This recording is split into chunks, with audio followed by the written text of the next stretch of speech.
26 मई 2014 को मिस्टर नरेंद्र दामोदर दास मोदी, जिन्हें आज हम मोदी जी के नाम से बुलाते हैं, वह हमारे देश के प्राइम मिनिस्टर बने और उसी के बाद से इंडिया में एक चीज सबसे ज्यादा बड़ी, Hindu Muslim conflict. Prime minister Shri Narendra Damodar Das Modi.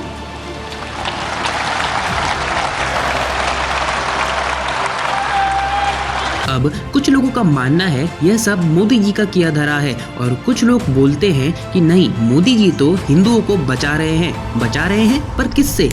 বলছে কি মোদি পাস করেছে, বিল পাস করেছে তো হিন্দুকে একটাও টিকতে দিব না, হিন্দুকে ঝুড়ে ফেলে দিব, হিন্দুকে লাহাজানি করব। चाहे कोई ऐसी मंदिर हम तोड़ दे, चाहे कोई ऐसी मंदिर, वहाँ मस्जिद बनेगी तो बनेगी।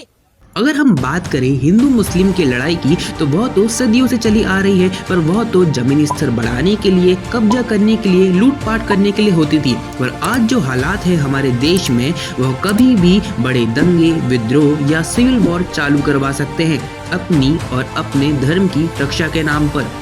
सो आखिर हमारा देश इस स्थिति में कैसे आ गया? आखिर मोदी जी करना क्या चाहते हैं? क्या इन सब के पीछे पॉलिटिक्स है या सच में मुस्लिम हिंदुओं के लिए और इस देश के लिए खतरे का विषय बन सकते हैं? और सबसे बड़ी बात, आखिर यह सब कहां से शुरू हुआ? अब हिस्ट्री को क्विक शॉर्ट में समझते हैं। भारत में इस्लाम का आगमन कई तरह से हुआ। सबसे पहले 7th सेंचुरी में व्यापार के लिए मुस्लिम अरब देश से भारत आए। फिर 16th सेंचुरी तक मुगल साम्राज्य स्थापित हुआ और भारत में इस्लाम भी एक प्रमुख धर्म बन गया। अरब व्यापारियों, आक्रमणकारियों और शासकों ने इस्लाम को बढ़ाने में अपना खूब योगदान दिया। 1757 से लेकर 1947 तक इंडिया ब्रिटिशर्स का गुलाम रहा और 15 अगस्त 1947 को इंडिया को अंग्रेजों से आज़ादी मिली। पर आज़ादी के साथ साथ 14 अगस्त 1947 को इंडिया का एक हिस्सा अलग हुआ, बिकॉज मुस्लिम पीपल सेज कि हमने भी आज़ादी में हमारा योगदान दिया है, हमें भी अपना एक सेपरेट मुल्क चाहिए, जो नहीं मिला पाकिस्तान। पर बात अब इतने में नहीं बनी, हमें कश्मीर भी चाहिए, जो कि उन्हें नहीं मिला। तो क्या था? लड़ाई चालू, जो आज भी पाकिस्तान इंडिया को अपना सबसे बड़ा कट्टर दुश्मन मानता है। अब आप सोचेंगे कि भाई ये सब तो ठीक है, पर इन सब से हिंदू मुस्लिम के आपसी वाद विवाद का क्या लेना देना? हम कुछ समझे नहीं, समझाता हूँ। हिंदू मुस्लिम कॉन्फ्लिक्ट अभी से नहीं बल्कि बहुत पुराना चला आ रहा है। ज्यादा दूर नहीं जाऊंगा। औरंगजेब 1658 से 1770 तक जजिया, हाई टैक्स नॉन मुस्लिम्स पर 1679 destroyed and converted several Hindu Asian temples. Tipu Sultan 1782-1799 destroyed 8,000 temples for their gold and silver roofs. Muhammad Ghori 1173-1206 smashed thousands of temples. Alauddin Khilji 1296-1316 demolished Somnath temple, looted jewels and cut to pieces painting in Delhi Friday Mosque. Somnath मंदिर को तोड़ा, लूटा, मूर्तियों के टुकड़े किए और उन टुकड़ों को मस्जिद की फर्श में लगा दिया गया। सो अब प्रेजेंट में आ जाते हैं, तो क्या आज जो स्थिति बनी है वो क्या इन सब कारणों से बनी है? लोग गड़े मुर्दे उखाड़ रहे हैं और क्या पुरानी बातों को लेकर आपस में आज लड़ने में लगे हुए हैं? नहीं, ये सब हुआ है सोशल मीडिया की वजह से। सोशल मीडिया से यहाँ मेरा मतलब सिर्फ यूट्यूब, इंस्टाग्राम और फेसबुक से नहीं है, बल्कि पॉलिटिशियंस और काफ़ी बड़े लोगों से भी है, जिनने इस कॉन्फ्लिक्ट को क्रिएट करने में अपना अपना योगदान दिया है। समझाता हूँ, एक एग्जाम्पल से समझेंगे तो आसानी होगी। एक लड़की कॉलेज जा रही थी, कुछ बदमाशों ने उसे अगवा किया, उसका रेप किया, उसका मर्डर किया और उसको गाड़ी से बाहर फेंक दिया। अनफॉर्चुनेटली वहाँ एक मंदिर भी था। अब ये न्यूज़ अगर हम आज से 12-14 साल पहले सुनेंगे तो यह कुछ इस तरह होगी। कुछ बदमाशों ने एक लड़की को अगवा किया, उसका रेप किया और उसको गाड़ी से बाहर फेंक के फरार। पुलिस उनकी तलाश में। और अब इस न्यूज़ को हम आज की तरह से देखेंगे। एक हिंदू लड़की का मुस्लिम लड़कों ने मिलकर रेप किया, उसे बेरहमी से मार दिया और जानबूझकर उसे मंदिर के आगे फेंक दिया। आखिर वो क्या दिखाना चाहते थे? वगैरह वगैरह। So now we start the game. ये न्यूज़ में बार बार धर्म को हाईलाइट करना, specially Muslims, because they are the main villain of this film. YouTube, Instagram, Facebook, Twitter जैसे प्लेटफॉर्म पर हेट फैलाना, बड़े क्रिएटर की तरफ से भी, छोटे की तरफ से भी, फ्रॉम बोथ साइड, एक दूसरे का धर्म का मजाक बनाना।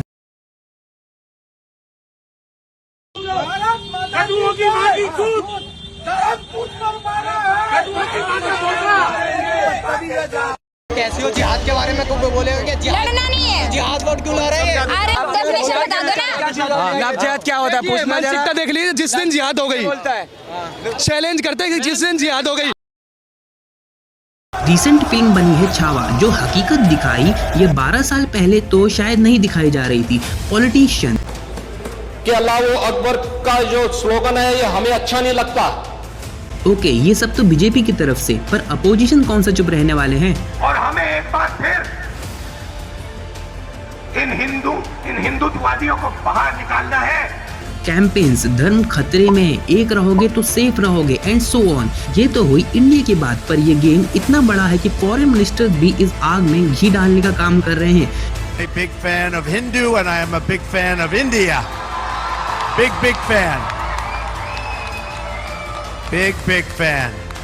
बेसिकली मुस्लिम्स के गलत कामों को बड़ा चढ़ाकर हाईलाइट करा जा रहा है और हिंदुओं के मन में ये डर पैदा करा जा रहा है कि उन्हें मुसलमानों से खतरा है। फिर हिंदुओं के मन में इनसिक्योरिटी, एग्रेशन, हॉस्टैलिटी और हिंदू राष्ट्र की भावना जागेगी। हिंदू राष्ट्र, the trophy of this game.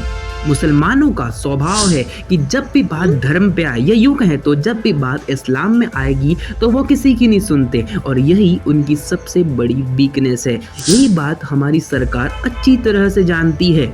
अब आपको इतना सब जानने के बाद यह लग रहा होगा कि मोदी जी एक शातिर खिलाड़ी हैं, जो कि दो कम्युनिटी को आपस में लड़वा कर अपनी अपनी सरकार चला रहे हैं। बीजेपी अपनी हिंदुओं की तरफ से चला रही है और कांग्रेस अपनी मुसलमानों की तरफ से चला रही है।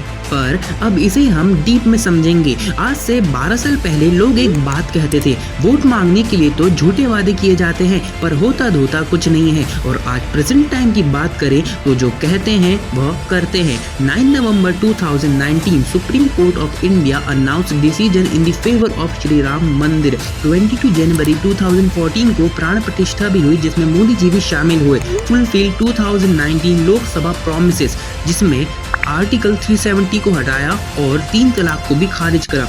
33% of reservation for women in parliament and state assembly, uniform civil code UCC और citizenship amendment act CAA and fulfil 2014 Lok Sabha promises. अब इस हिंदू मुस्लिम कॉन्फ्लिक्ट में सरकार दो भागों में बटी हुई है। हिंदूज बीजेपी की तरफ हैं और मुस्लिम्स कांग्रेस को सपोर्ट कर रहे हैं। पर अगर ऐसा है तो बीजेपी धर्म देखकर काम क्यों नहीं कर रही? मतलब सिर्फ हिंदुओं के लिए काम क्यों नहीं कर रही? Educational scholarships for minorities specially Muslim, Haj reforms, सीखो कमाओ योजना चाहते तो इसमें सिर्फ हिंदुओं का अलावेंस रखते और उन्हें आगे बढ़ाते। Infrastructure build in Muslim minorities areas.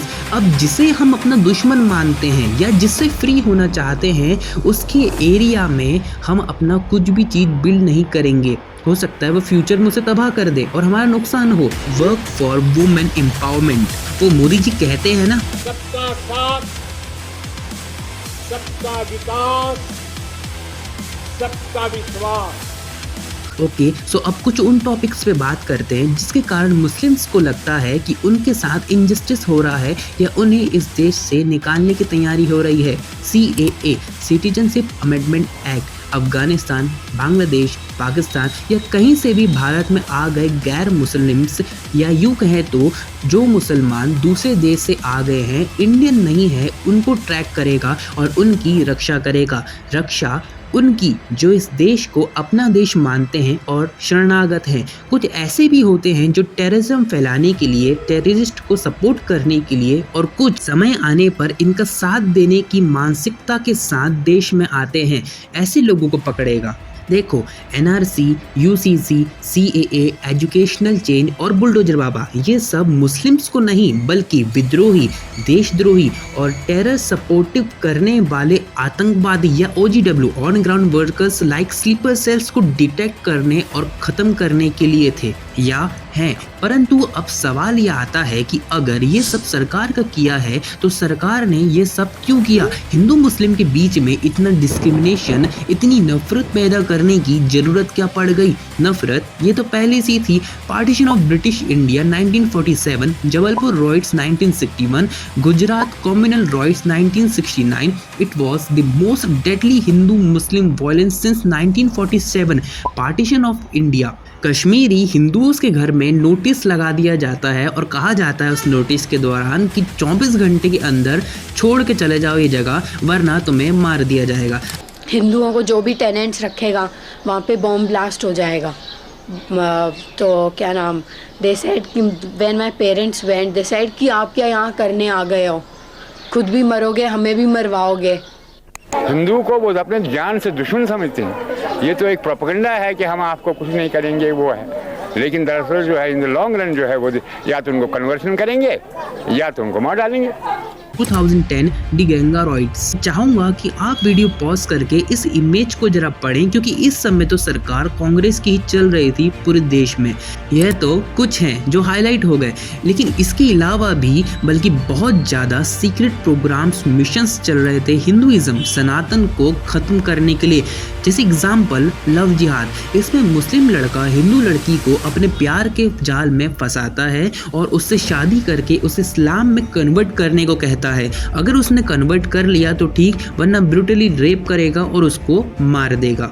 लेकिन अब कुछ केसेस ऐसे भी हैं जिसमें एक मुस्लिम लड़की हिंदू लड़के को अपने प्यार के जाल में फंसाती है, उससे शादी करती है, उसके बाद उसे इस्लाम कन्वर्ट करने को कहती है। अगर कर लिया तो ठीक, नहीं करा तो न्यूज़ चैनल से पहले ये सब कवर नहीं करते थे, क्योंकि न्यूज़ चैनल का और रिपोर्टर का दोनों का रातों रात गायब होने का डर रहता था, जैसा आज वेस्ट बंगाल में हो रहा है। Due to BJP government and Modi ji, because they want a big revolution, that's why they are covering their dark reality and awaring and uniting Hindus. हिंदू बच्चों से नमाज की प्रैक्टिस कराई।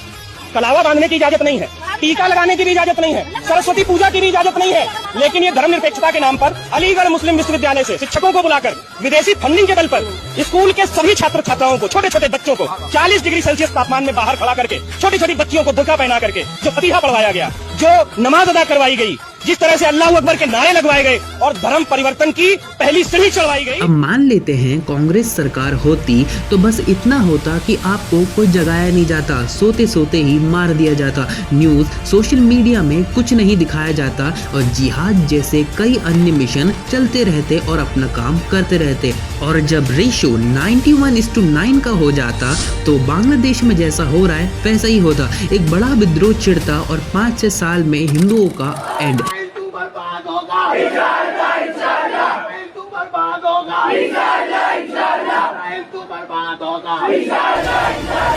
लेकिन अभी क्योंकि हिंदुओं को आगाह करा जा रहा है, उन्हें समझाया जा रहा है और हिंदू जाग रहा है धीरे धीरे, इस कारण से हो सकता है आगे जाके विद्रोह भी होगा अपने और अपने धर्म की रक्षा के नाम पर, जो कि मैं वीडियो की स्टार्टिंग में बता चुका हूँ। और अब जो लोग राहुल गांधी को अपना नेता मानते हैं उनको बस मैं एक बात कहूंगा, हो सकता है Mahatma Gandhi, Indira Gandhi iron man, iron women होंगे जो बहुत गुणवान होंगे या गुणवान रहे होंगे, पर जरूरी नहीं है कि राजा गुणवान हो तो राजा का बेटा या उसका पोता भी उसी की तरह हो। अच्छा, अभी आपको एक बात तो पता होगी कि पहलगाम अटैक हुआ था जिसमें धर्म पूछकर मारा गया था, जिसके जवाब में इंडिया ने 9 टेररिस्ट बेस कैंप नष्ट कर दिए गए और पानी बंद कर दिया था पाकिस्तान का, मतलब जवाब दिया। इस ऑपरेशन का नाम रख दिया गया ऑपरेशन सिंदूर। और आपको जान के हैरानी होगी कि इंडिया ने ऑपरेशन किया और इंडिया के अंदर ही रहने वाले कई मुसलमानों ने इसका समर्थन ही नहीं किया, उल्टा इसका विरोध भी किया। अब इसी के चलते एक लड़की शर्मिष्ठा पानोली ने एक वीडियो सोशल मीडिया में शेयर किया। मैं चाहूंगा कि अब आप ईयरफोन पहन लें। मुझे तो बहुत हंसी आती है खानों के बारे में सोच के। बॉलीवुड के 3 खान पहले मेरे को भड़वे लगते थे, अभी मेरे को भड़वे लगते हैं। आई एम सॉरी अगर किसी को मैं ऑफेंड कर रही हूँ, एक्चुअली आई एम नॉट, तुम्हारी माँ की चूत। क्योंकि इतने देशद्रोही लोग मैंने नहीं देखे भाई, और इतने हिपोक्रेट है ना, एक नंबर के माँ के लौड़े सबके सब भाई। इनको डालनी है मूवियां, ठीक है, जवान, टाइगर जिंदा है, बजरंगी भाईजान, क्या ना क्या दिखाना है, ठीक है, पर जहां असलियत में मौका आया कि भाई देखो अपने देश के लिए खड़े हो, अपने सोल्जर्स को सपोर्ट, वहां पे इन्होंने माँ चुदवा ली अपनी। कहते नहीं हम तो ऐसे थोड़ा गूंगे हैं, हमारे मुंह में लौड़ा है, हम तो नहीं बोल पाएंगे। इतने चूती हो भाई तुम शर्म आनी चाहिए अपने आप को हिंदुस्तानी बोलोगे। तुमने किसी को सपोर्ट नहीं किया इस टाइम पे।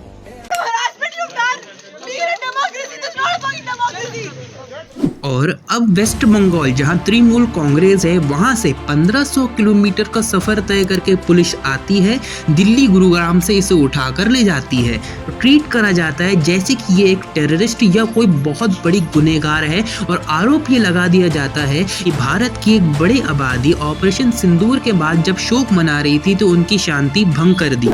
A group of people of our country got hurt. Now respond. Can I So day after tomorrow, heaven will not respond? hurt. My notes. Can I? और अब ध्यान देने वाली बात यह है कि वही वेस्ट बंगाल में जब मुर्शिदाबाद में हिंदुओं के साथ अत्याचार हो रहा था, उन्हें जला दिया जा रहा था, उनके घर तोड़े जा रहे थे, तब कोई एक्शन नहीं ले रही थी। सुप्रीम कोर्ट यूपी में लॉ एंड ऑर्डर को लेकर फटकार लगाया करती थी। आज वेस्ट बंगाल में जब मुर्शिदाबाद में दंगे हो रहे हैं तो चुप कैसे है?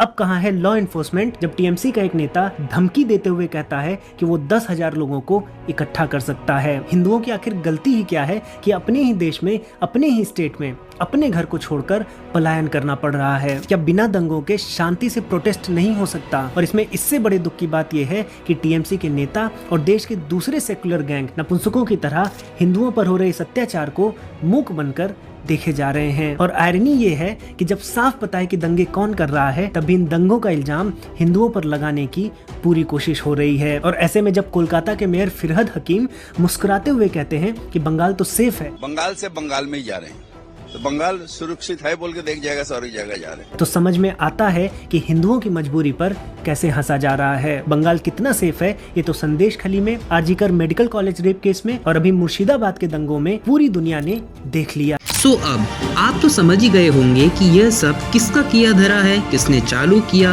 क्यों किया और इसके पीछे का कारण क्या है। तय आपको करना है क्योंकि आपका निर्णय आपके परिवार और आगे जाके पूरे भारत का भविष्य निर्धारित करेगा। जय मां काली।